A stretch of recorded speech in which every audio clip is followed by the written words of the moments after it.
Well, of course, the Beer Association of South Africa hosted a virtual Beer Indaba just yesterday, and the gathering is about unpacking the beer industry and its economic contribution to the country.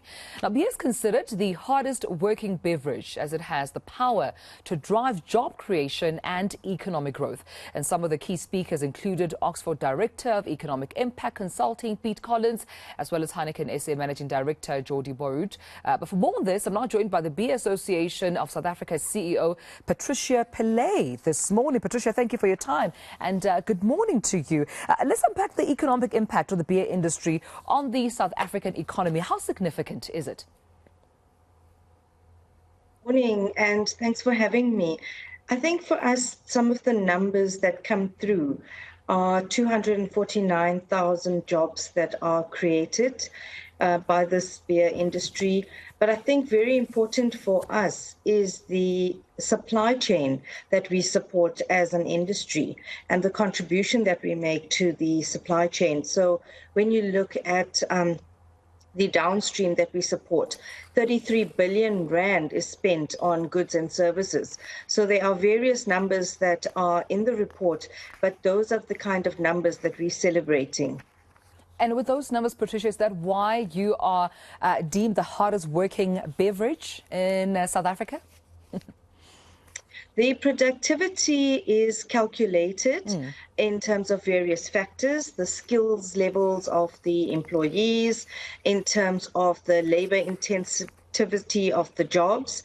And so I think for me, when you look at the final results, it does then show that we are 9 times more productive than any other industry in South Africa. So we are really quite proud of that stat. Right. When we look at the Beer Indaba, take me through, what engagements make this gathering quite important and significant. I mean, obviously different role players here come together, share ideas, but also you share challenges and how you've overcome them. So how does the Beer Indaba then reflect that? The discussion, I think, was at a very high level, as you've mentioned, with the CEOs of our big manufacturers in the country, SAB, as well as Heineken South Africa. But I think that the voice of the craft industry as well had to take forefront, because those are the challenges that we also need to consider in the country. I think that the issue of the load shedding and the crisis in Eskom, we can't move far away from that. We're moving and looking into various environmentally friendly options as well and moving into solar. But like you've just said earlier, we need to look also then at the price of diesel. So there's various elements in terms of how do we make this industry more productive, create more jobs and support the growth of the country, but how do we work together in achieving that? With all the challenges you've just mentioned now, how has the industry's recovery also been post-COVID? Because one of the first things banned in the country we know was alcohol, was the sale of beer amongst others. How has the recovery been so far?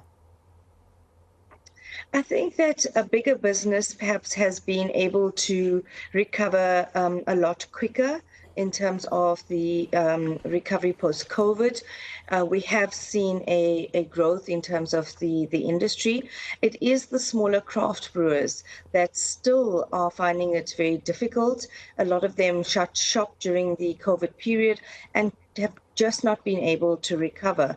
I think that the part that we continue to lobby government on is in terms of the excise regime that we have currently, and in terms of the craft industry, that bottle that you see next to me, 40% of that cost of that bottle for a craft brewer is going towards excise. So we are lobbying very hard with regards to excise regime and just ensuring that there's fairness in terms of how excise is then enforced. Right.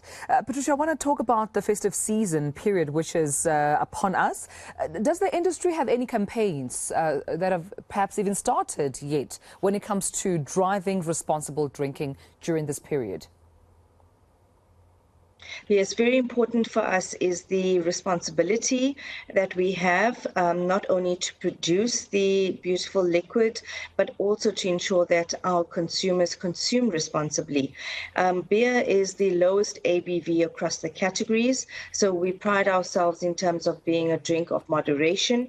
But we work very closely with aware.org, which is our responsibility partners, but also our SAB Shop program, working with various government organizations, RTMC in terms of the roads, making sure we have the drinking and driving programs, that they are proper visibility on the roads, but also drinking and walking, which is an issue which we undermine in the country, and it leads and is a cause for a lot of fatalities. So there are various programs that we are partnering with various law enforcement agencies, but visibility is going to be very important, making sure that people are also compliant in terms of how they are trading, and we're giving support to that, more feet on the ground.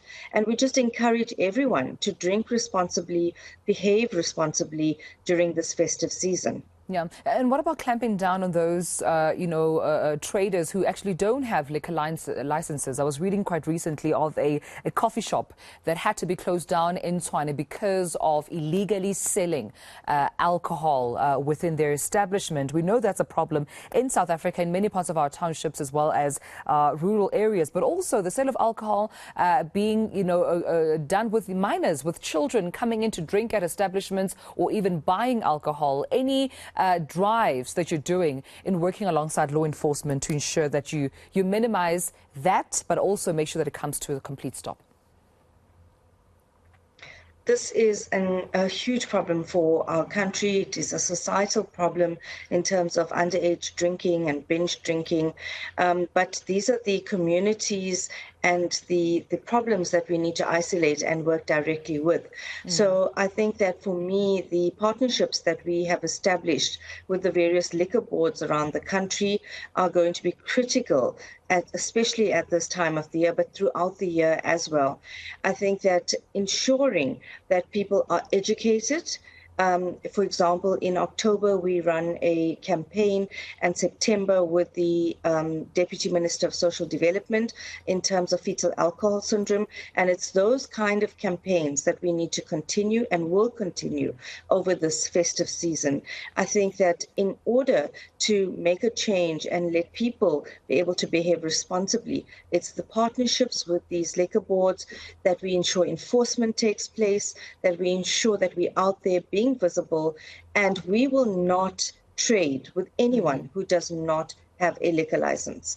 I think that must be clear, is that we will not supply them with any goods if they do not have a liquor license. All right, we'll leave it then. I appreciate you joining us and speaking to us this morning. The Beer Association of South Africa's CEO, that's Patricia Pillay. Thank you so much for your time.